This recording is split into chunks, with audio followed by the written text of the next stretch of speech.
Okay, this is Moshe coming to you from Israel with the evening war report. Things got pretty tense up with Lebanon today with Hezbollah. They were watching a house near the border. Now, mind you, probably 95% of the people by the border have evacuated. They were watching a house, and it was a mother, a father, and a child who's an adult child in the IDF. And we don't know what he does in the IDF, but they were watching the house, waiting for the people to be in there. And then they fired a anti-tank missile into the house, and they killed two or three of them. I don't have the. Some was sick and some died. Yeah, got ill and died. I don't know, but I think they got all of them. Maybe one is still lingering on or in bad condition. I don't remember. And this is creating a big incident in Israel. Big incident. A lot of pressure to go in and really give a shellacking to Hezbollah now. They were doing a targeted killing of civilians, waiting for them to come home and be in the house and then hit the house. So, this could cause an invasion, but not likely. Probably more retaliatory attacks in Hezbollah of a more severe nature, which could cause reprisal attacks from them. Eventually, it's going to blow up. And it's the year of recompenses. They're going to lose. Lebanon will lose. In Yemen, there were some more incidents in the Red Sea. The UK told their citizens to get out of Yemen immediately. Duh. They should have done this 2 weeks ago. The Yemenites may cap the Houthis, may take them hostage. I don't know how many people in the UK would ever want to be in Yemen. But apparently there's some there and they can become the hostages. Or they might just say they're at war with the UK and these are, people that are enemies of the state of Yemen or whatever,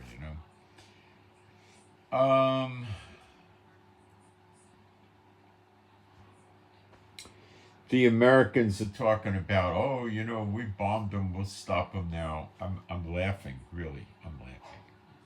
It's that stupid. We heard reports of 2 explosions in Yemen. Now, if I heard 200 explosions, I would still say it's a joke.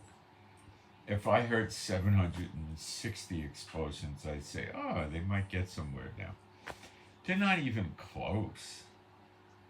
They're not even close. They're hunting lions with a BB gun. It's stupid.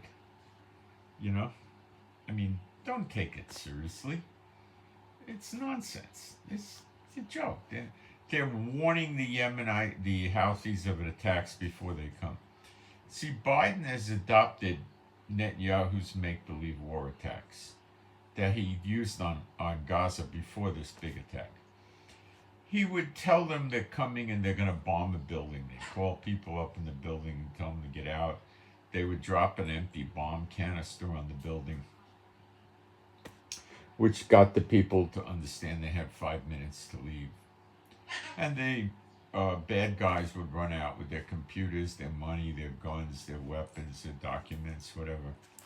And then the building would get hit. Now, with this war, he's fighting more for real. So he's taught Biden how to do this.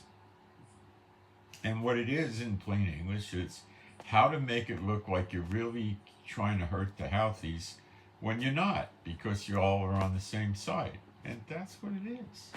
And that's what Netanyahu would do with Hamas. Till this last October 7th blow up, and now he's actually fighting for real to some extent. But even now, he still prefers blowing up real estate and vehicles, not people, So the Americans aren't serious. Neither is UK. Forget it. It's not real. I mean, they're going through the emotions, but you know, did Hitler call Great Britain up and say, I'm sending bombs on this building and this block and this neighborhood, you should get the people out? Did America do that when they bombed Tokyo, Nagasaki, Hiroshima, Dresden, Hamburg, Berlin? No. What kind of nonsense is this? Nobody. Do you think they teach them this in war colleges? It's a game. It's a lying game. It's not real war. Okay? Biden wants the Houthis to be around. He's not trying to eradicate the Houthis. Now, Netanyahu was that way with Hamas, but apparently he stabbed them in the back, and he is. But I mean, still look at it. What did they lose? I mean, maybe out of their 50,000 Palestinian Islamic Jihad, about 5,000 plus 45,000 Hamas. Maybe they lost 2,000 soldiers. Maybe 3,000. Maybe. Yeah. How many did he kill? See what I'm saying? That's one of the reasons why people want to get rid of Netanyahu and put Gantz in, as if they think Gantz is going to do differently. Gantz and Netanyahu have the same boss, the unclean spirits, so don't expect much of this. Civilians are getting killed a lot, the hostages and stuff like that. And they go around killing soldiers. You know, maybe they killed 5,000 of Hamas and PIJ combined. Maybe. They're still viable numbers. Did he ever flood the tunnels? No. Why? I don't know. No good reason, I guess.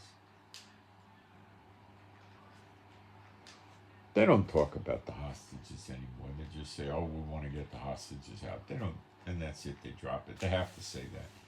They don't want to. The hostage thing is kind of a lost cause, actually. So, you know, you're going to see Netanyahu try to work with Biden and keep Hamas in Gaza, let them rebuild another day. You know, he doesn't report or answer to or believe he has a responsibility to the people of Israel. He believes the unclean spirits put him here, and that's who his obligation is to, not the people of Israel. And Biden and all of them are the same way. I'm telling you, every country in the world. That's why all the world leaders behave so irrationally, and people don't understand what they're doing. They're operating on hidden agendas. They're not. It's a sham. But remember, it's very short-lived. So what else is going on? So the Houthis will keep. The Houthis are not there to sink warships. They're there to stop merchant marine traffic in the Red Sea and hurt the economies of the West. And are they doing that? They're spot on doing it. They have a 100% success rate right now, or 98%. There's almost no ships going through. That's it. You know, they're sending small boats out now. The Americans are saying earlier today they hit a naval base. I mean, you know, when you see an attack where there's hundreds and hundreds, I mean, maybe even 1,000 bombs and missiles and rockets hitting Yemen, then it appears they're getting serious about something. Okay? Yemen has a lot of cards in their hand to play. Hitting Dishabout, the American base of 4,000 soldiers there. Hitting the Saudi oil fields and the refineries. Those are two big trump cards. Plus the internet cables. Iran brought missiles into Iraq and then into Syria yesterday or today. I think it was early today or today. 4 truckloads or something. I don't know. That could mean a bombing attack from Israel. So Israel's fighting Hamas in Gaza, Hezbollah in Lebanon, the terrorist groups affiliated with Hamas and Hezbollah and all that stuff inside the West Bank of Israel in several cities, Nablus, Jenin, different places. It's like a war, but not as serious. And now we got the Houthis, which Israel really isn't fighting against. So it's, it is what it is, right? So that's what's going on. And I do not think the United States is very serious about Yemen, but I think Yemen is going to attack some American assets and cause damage to elevate their posture in the world. That's how they are. Netanyahu may be trying to do a sacrificial lamb here and let them take out a warship and then call for hundreds of thousands of troops to invade Yemen and take the American military away from America and embed it in fighting against the Houthis. Remember, the real kingpin players in this snare on Israel, which is actually a snare on America, but they're not sure of that. But Biden is sinking the ship. Just look at the open borders, and that's it. Military age males, 70% of all those coming in. You got a better explanation? Let me hear it. I haven't heard anybody even try with that one.